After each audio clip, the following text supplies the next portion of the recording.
JBlog 2009 August 2nd. Today I'm going to do something different. I'm going to start looking at fundamentals instead of technicals. The fundamental chart that I am looking at is the S&P 500 PE ratio. That's all of the S&P 500 companies and all of their PE ratios, which is price over earning ratios added together and averaged out. And this graph goes back right to the start of the S&P 500 back in 1936, I believe it was. And you can see that the S&P 500 PE ratio always tends between highs and lows. Goes up somewhere in the low 20 range and then falls down again somewhere into the 8 seems to be the number where it gets support, and 20 above the 20s it seems to run into resistance. That relationship worked all the way until 86, 88, somewhere around there. Then something happened. The highs became higher.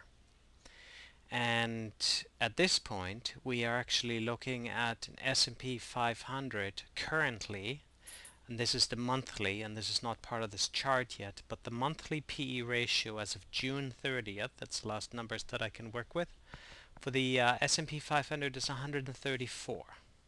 Now 134 has never happened in history. Basically, what does that mean? It means that if somebody had the money to buy every single company outright that the S&P 500 is made of, and nothing else changes, everything stays the same, then at that point it would take 134 years for those companies to generate enough money to pay for themselves. That is amazingly high. Basically what that tells me, any company that trades at a PE ratio of that much is basically overvalued. So if we're looking at the S&P 500 being where it is at 134, it is simply overvalued. It's as simple as that. We can look, I stretched out the chart a little bit. So you can see back here in the 2000 to 2003 correction, it went as high as 47, 48, and then dropped down into the low, into the high tens to the high teens, and then went up again. So it never actually, for the last since basically 1986, it never dropped below 10. But for years and years, 10 was sort of the support at the bottom. It has never gotten back there. The fact is that this has never happened either, this high, and 134 is just very high. Again, historically we have never seen that before. I'll scroll down a little bit here to a more stretched out chart of, because that's our point of reference, the last correction. 2001, when the correction basically started, the PE ratio was also very high in the 48s and then dropped down.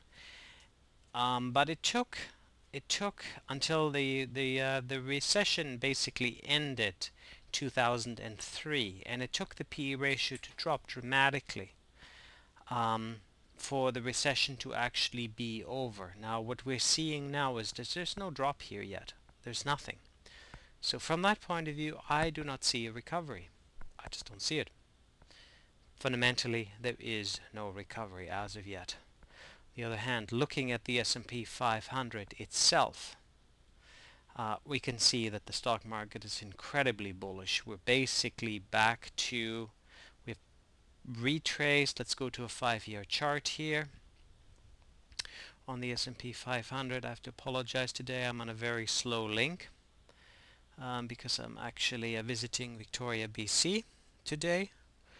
It will take just a tiny bit here to load this chart right here, and we have gone from the SPY, which is the S&P 500 ETF. We've gone from 150 down to 65, back up to 91. So we've retraced about a third, a little more than a third of this drop. And the news, I pulled up some news stories, and we have stories about US economic contraction slowed in the quarter, which is fine. It has slowed. That doesn't necessarily mean it's going back up quite yet. It just means that the descent itself has slowed. There's a lot of optimism in the press, which is usually not the sign of a bottom, really, because the press and economists in general usually get it wrong. It's usually the market that gets it right the first time around, but I just see way too much enthusiasm way too soon here for this. So that's basically what concerns me. I just don't. I have a problem buying into the bullish argument. It has not been long enough for all I'm concerned. Um, I believe there will be another downturn, and at this point I see this rally to be irrationally optimistic is what I call it, compared to the facts that are out there. All the stocks are going up, there's no doubt about it. Myself, my trading strategy right now is to slowly and continually buy into shorts while still holding my long. So I'm basically strengthening. I'm hedged, so I'm strengthening the short side of my portfolio more and more.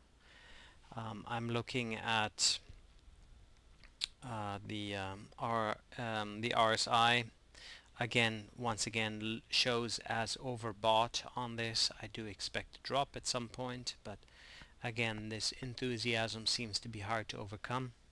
But I don't mind holding short positions as well as holding long positions and then selling options on those long positions in preparation for this thing to come down eventually when the enthusiasm wears out because reality takes over. So that's what I see in the market right now. I see irrational optimism. But outside of that, we have Apple here, which is another one of my short positions, tiny short position on this one. Again, that's the idea is if you're going to go short in a market like that, make sure it's tiny. Make sure you have enough space for it to go against you for quite a while, because it could go against you for quite a while. Apple at this point is very overbought, as you can see by the RSI, as you can see by the stochastics, and by just about any other um, um, indicator, technical indicator. Agrium, another one that I actually hold long. I sold. This is one of the positions that I continue to sell options on and continue to make money, basically generate cash flow with. Works very well. It's got nice, a lot of volatility. You could do the same thing with Apple, except that I just think the Apple argument isn't as good. Bank of America, I mean, look at this. This almost says like we're back in the happy days here. I mean, this last day is just, I don't see any fundamental reasons why US banks should be this strong at this point. Banks the world over are in trouble, continue to be in trouble.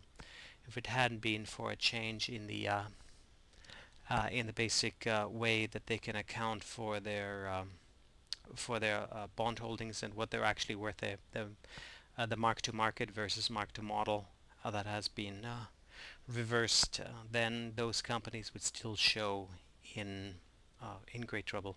So again, I'm trading. I continue to buy SKF. I continue to buy DTO, which is the oil inverse. If the stock market falls, then oil is going to fall as well. So I continue accumulating short positions, and while I'm doing that, I keep holding my long positions to make up. So I'm basically hedged. I don't exactly know how long this is going to continue going up, but for the time being, I'm happy just sitting on the fence and trying to make money on both sides. So that's all for today. Good luck trading next week, and we'll talk to you again in a week. Thanks. Bye.